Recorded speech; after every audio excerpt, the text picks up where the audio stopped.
Yes, and to think that this happened right on the heels of the incident with Rex Lapis, too. Say, do you think the person who assassinated our lord and released that evil god might have been one and the same? Now that you mention it, that's very possible. Yes, it's very possible indeed. I mean, it all fits together. That person must have colluded with the evil god to harm Rex Lapis. Oh, that wicked black hole. Still, what sort of supernatural prowess must this person possess to be able to do such things? I have never heard of such a person in all my years. Ah, forget it. Guessing's no use to us. Look, the Millilith over there looks like he's about to make an announcement. Let's hear what the Ministry of Civil Affairs has to say first. What if Master finds out? Oh, well, since we're going through with the... So Rex Lapis is really... But they didn't catch the culprit, did they? Oh, come on. Do you think that the assassin could have been a normal person? You know what I think. I don't think any of the gossip on the streets you hear from those shady types is worth anything. There's only one real possibility in my mind. I've heard that the assassin was that Fatui fellow. Youngish, pretty high in rank. I think they called him Child. The Fatui? They certainly are very suspicious. Who knows what those greedy, crooked folks... Shh! Lower your voice. If the Fatui catch you in their sights, Rex Lapis won't be around to protect you this time.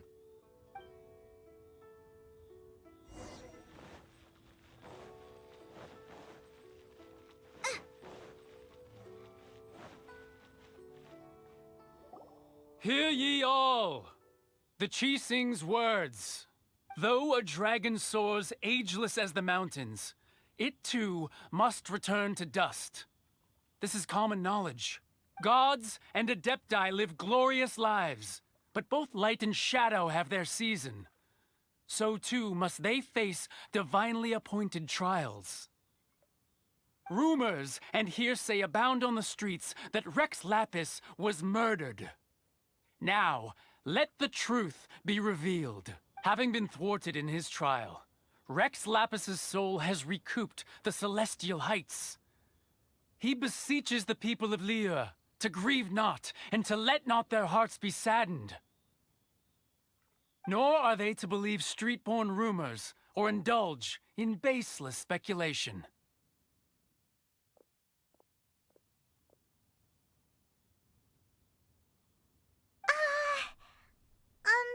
Paimon needs a translation on what the Qixing's announcement said. So that's how they're spinning it. Something feels off. Why would they suddenly give up looking for the murderer? Not to mention how this excuse sounds like something they just made up on the spot. Could the Qixing already have known that Rex Lapis wasn't dead? But Zhongli said that neither they nor the Adepti knew anything. Did Zhongli tell them in secret after his gnosis changed hands? Exactly, right? Ooh, seems like the rite of parting has been going on for a while now. Let's go have a look.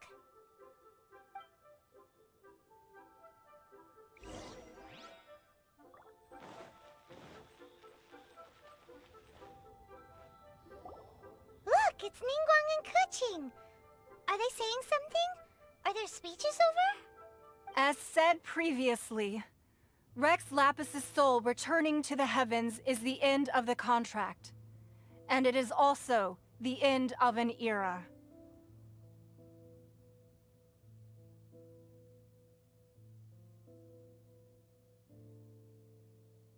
$3,700 years of contracts burnt and reduced to ash. We, the people of Liyue, were indeed prosperous.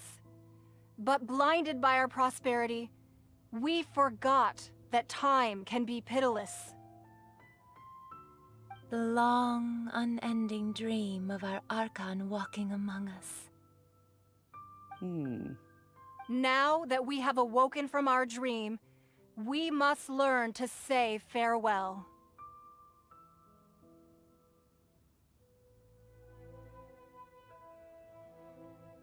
Will you stand with us as we re-establish our contracts? As we build a new age of prosperity? So concludes the words of Her Eminence the Tianquan. Does Her Eminence the Yuheng have anything to add? Huh? Is she looking? Traveler. Yikes! She really is looking our way!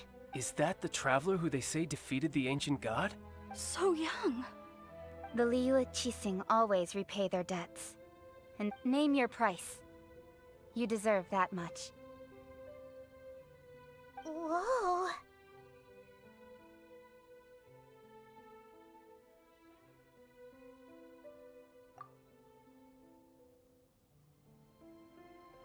Well, could you help me put up some missing person posters?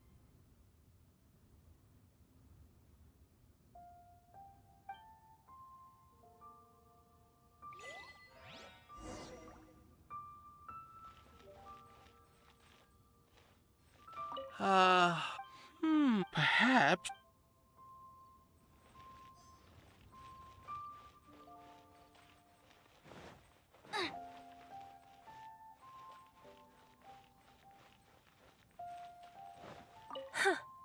But it seems as if those perfumes really were meant to be offered to Rex Lapis. Well, that's fine. Suffer no rivals in love, they say. And that's 3 gone in 1 stroke. As for the mortals and Adepti of Liyue, what shape shall our relationship take from now on?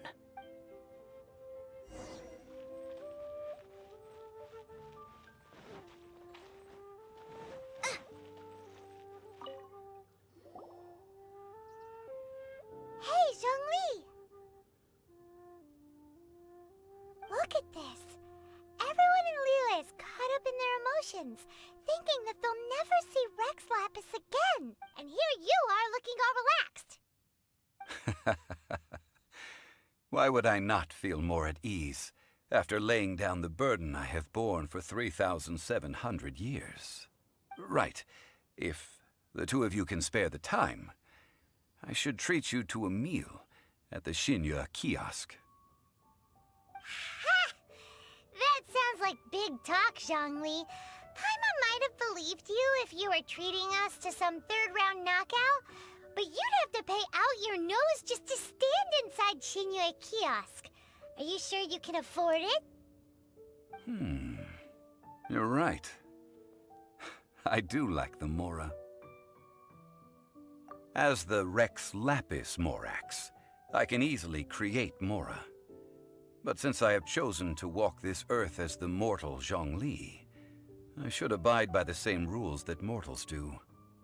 When I was journeying with you, though I still had the Gnosis in hand, I knew that I must soon retire from my role as an Archon, so I had to rehearse a little. Oh, no wonder! Paimon gets it now. You didn't look at the price tags when we were spending because you've never had to.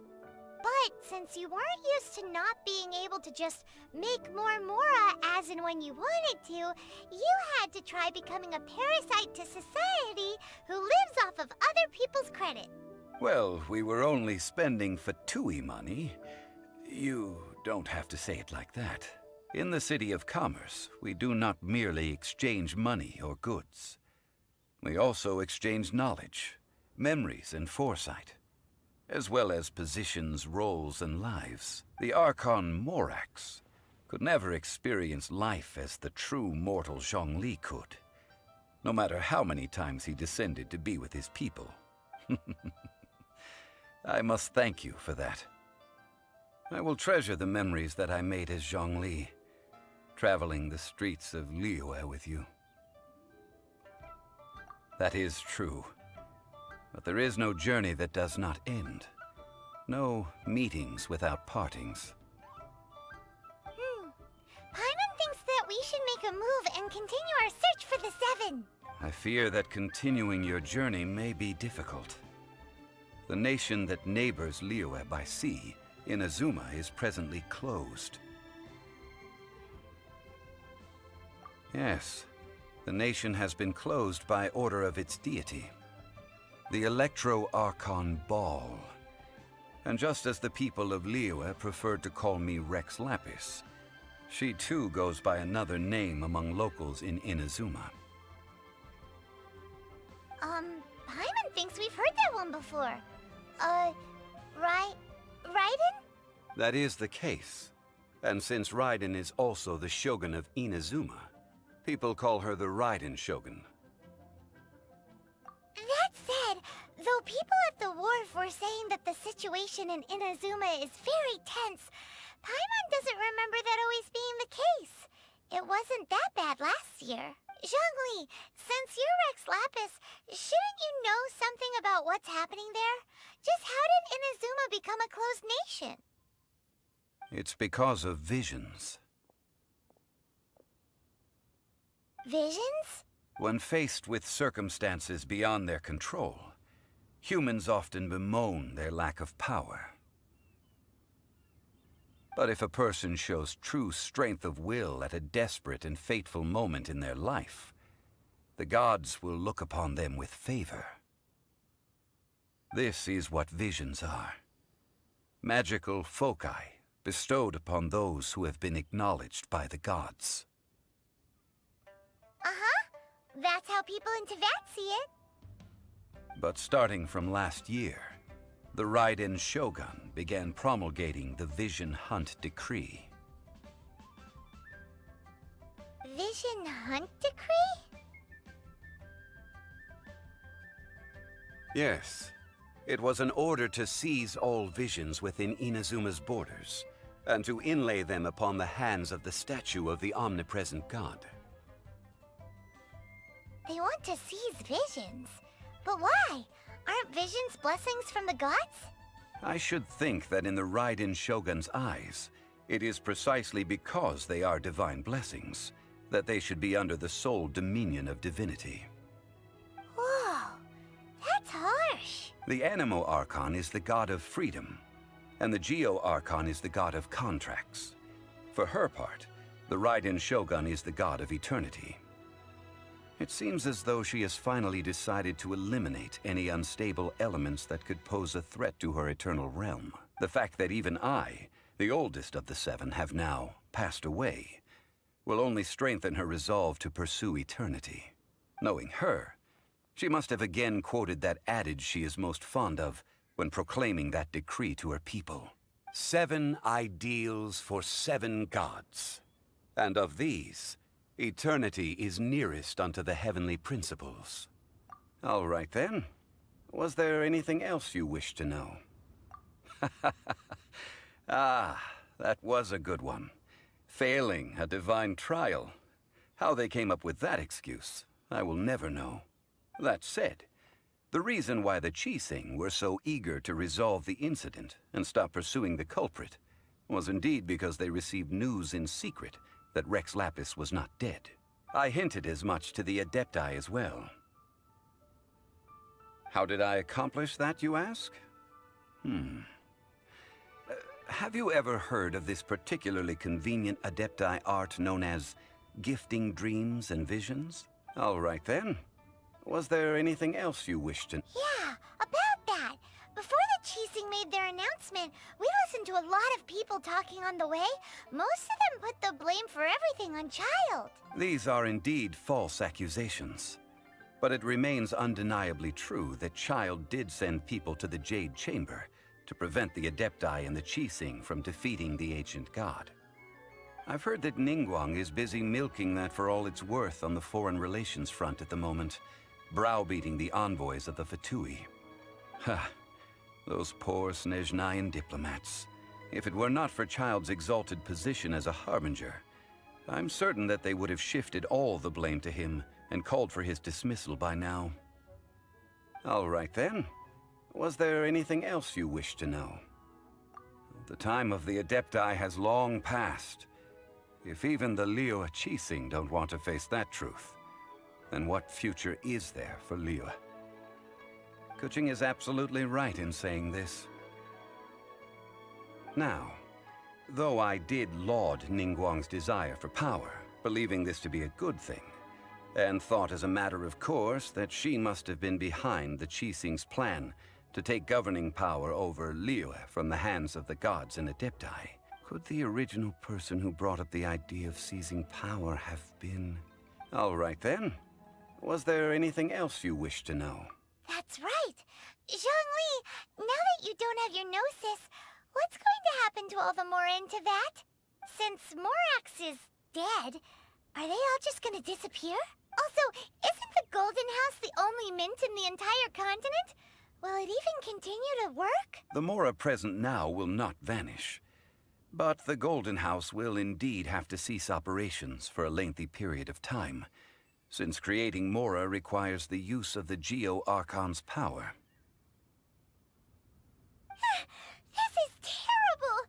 We're all about to run out of Mora! Yes, this is indeed a major issue from a financial standpoint.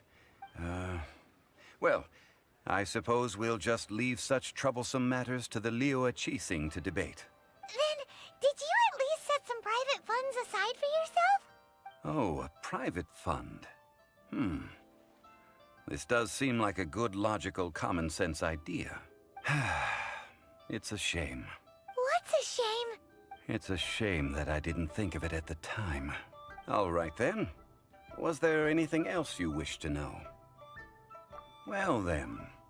I suppose you'll have to find a way to get inside this closed nation. Have patience. I suspect that some serendipity must first come into play.